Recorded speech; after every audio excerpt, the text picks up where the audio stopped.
Good morning, ladies and gentlemen. My name is Minish and welcome to this Minish 3 Minutes review. Today I'll be reviewing the single player of Call of Duty Black Ops 2. I'm also going to release a review for the multiplayer and zombie mode later this week. Call of Duty Black Ops 2 is a first-person shooter developed by Treyarch and published by Activision. It's the 9th game in the Call of Duty franchise and a sequel to the 2010 game Call of Duty Black Ops. In Black Ops 2 you play through two different storylines. One is set in the 1970s and 80s, the other is set in 2025. Alex Mason, the protagonist in the first Black Ops, returns in the Cold War sections that tell the story of the main bad guy, Raul Menendez, and his rise to power.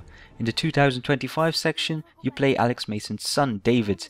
In this time period, Menendez is also present. He's trying to take over the world, surprise surprise, and start a second Cold War between the US and China.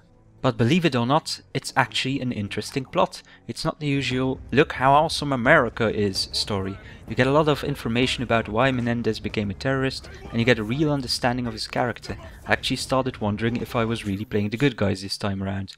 Black Ops 2 makes you want to know more about its storyline, which motivates you to keep playing. Another new addition is that the story can change depending on what you do in the missions. Now don't get me wrong, I'm not saying it's the best story out there, but it's certainly above average for a Call of Duty game. I won't go any further into detail about the plot because I don't want to spoil it for you. Now let's move on to the gameplay. If you buy a Call of Duty game you more or less know what to expect, the basics are the same each year.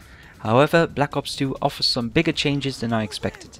The 2025 setting has some interesting and fun additions. Robots, cloaking devices, wrist-mounted grenade launchers and more give a nice sci-fi vibe to the game. On the other hand, I found myself trying to rush through the Cold War missions, which have the same feel as any other Call of Duty game. Another big change are the optional Strike Force missions. In these missions you play as a commander of several units. It's a bit like an RTS and you can order units around.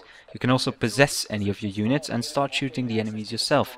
It's a nice attempt at innovation and although I welcome it, it's far from perfect. Units don't always do what you want, so you're always forced to go shoot enemies yourself. If you don't, there's a big chance you'll get slaughtered. You only get one chance to play these missions and if you lose, the mission is permanently failed. These missions influence the storyline. Besides these changes, Call of Duty remains mostly the same and still plays like a Hollywood action movie. A lot of cutscenes and over-the-top explosions are never far off.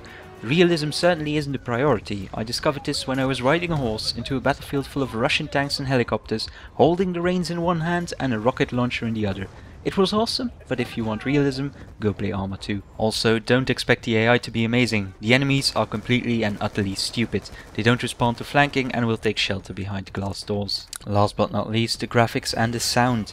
Once again, it's the same engine. The graphics are very dated and the game looks old. When you're playing through levels shooting bad guys, it isn't that obvious, but cutscenes might make your eyes bleed if you're a graphics whore. There aren't a lot of graphical options, but the most important ones are there. The game runs at a steady 60 FPS on my rig. For those of you wondering about FOV, there is an FOV slider, but currently it caps at 80. Treyarch did state that they will update the FOV to 90. Besides the graphics, the sound is the same as always, the gunfire sounds real and the voice acting is good. In conclusion, Treyarch has implemented some nice changes into the single player of Black Ops 2. The Strike Force missions still need work, but it's nice to see some innovation for once. I like the sci-fi setting a lot and the changing storyline is a plus as well.